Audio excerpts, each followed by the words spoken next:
Well, I must tell you, this Brexit anniversary, 4 years on, started off very well for me. I was in a restaurant at 7:30 this morning in the City of London, getting ready for an early breakfast meeting.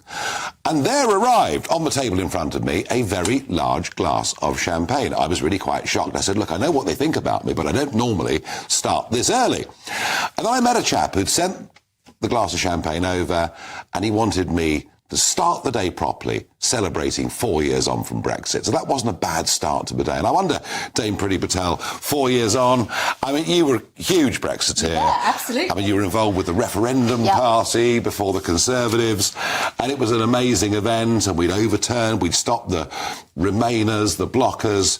4 years on, how are you feeling about it? So, look, I wouldn't change anything around Brexit, the campaigns we held, and the case that we made. I believe in the sovereignty of our country, our independence, and you've asked 4 years on, you know, sort of where are we?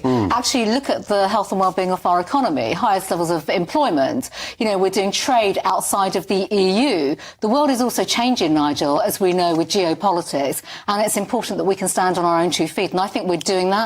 Doesn't mean it's all done. No way. There's so much more to do. But I think, you know, at the end of the day, the British public, they got sick to death, basically, of that institutional governance, and we can talk a bit more about this in a bit, you know, the size of the state, all these types of things.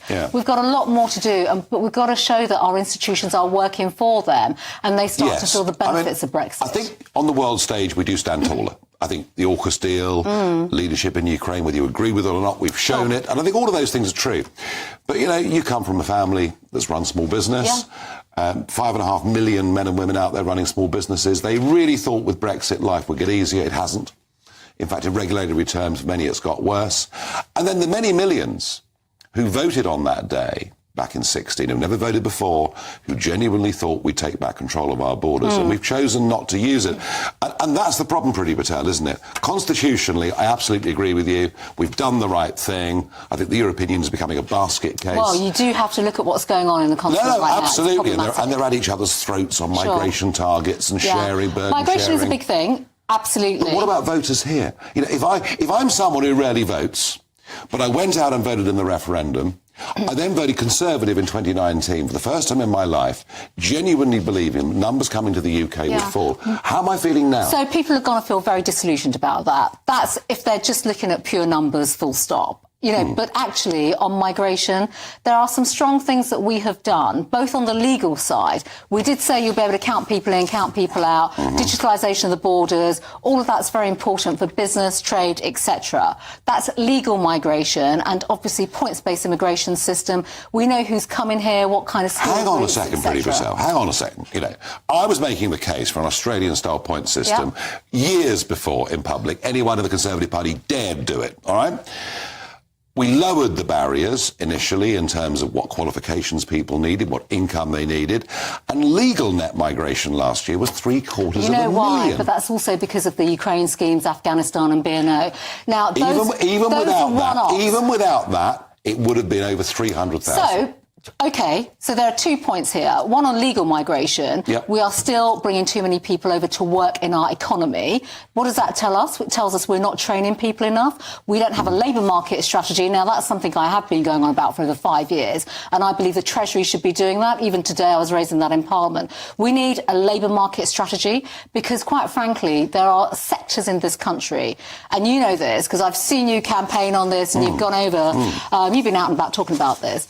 You know, some sectors automatically go for that sort of default lever of let's just bring low-cost migrants over to the United Kingdom. Because we're allowing... But with Brexit, Britain's allowing them to do it. So we need to do that, but business needs to step up on this as well. And you and I know we've got to have the right incentives in place for businesses to do that.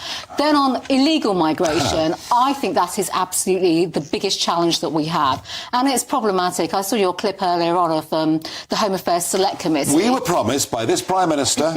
stood behind Stop the Boats, the Illegal Migration Act as it became.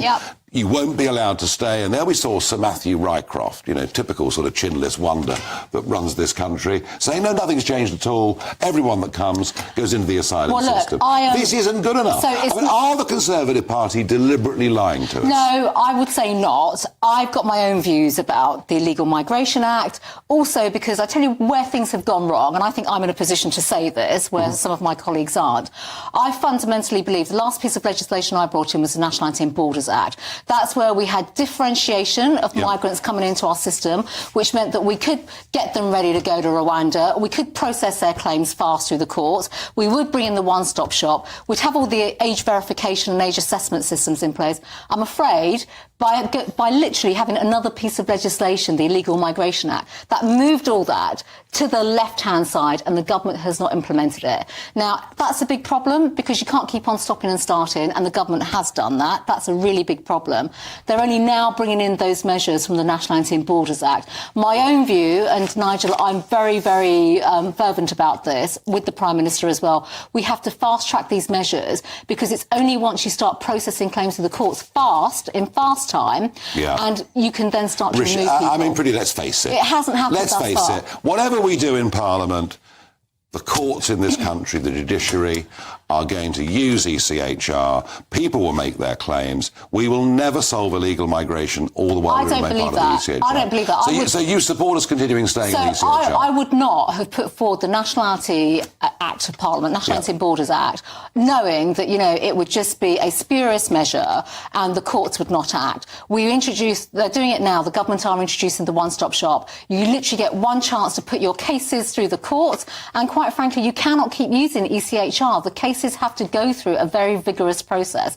That is the whole point of differentiation of asylum claims. And I'm afraid that changed last year and they put that to one side. Right, so you're happy we stay in ECHR? So, look, if there's a case to be made, you and I have discussed this before, Nigel, let's be honest. It's not simple. But our audience are really hot on this. So the country is. The country's alive to this because you and I know, like Brexit, you can't just say we're going to leave and it's all going to be automatically, things will change overnight. It'll be complex. We'll have to get it out of lots of legislation. And I think it's important we take the country and the public with us on this. I think the public... And I would work to do that. I can tell you now, I would absolutely work to do that. Well, I think the public are there already. Priti Patel, I could talk to you for hours.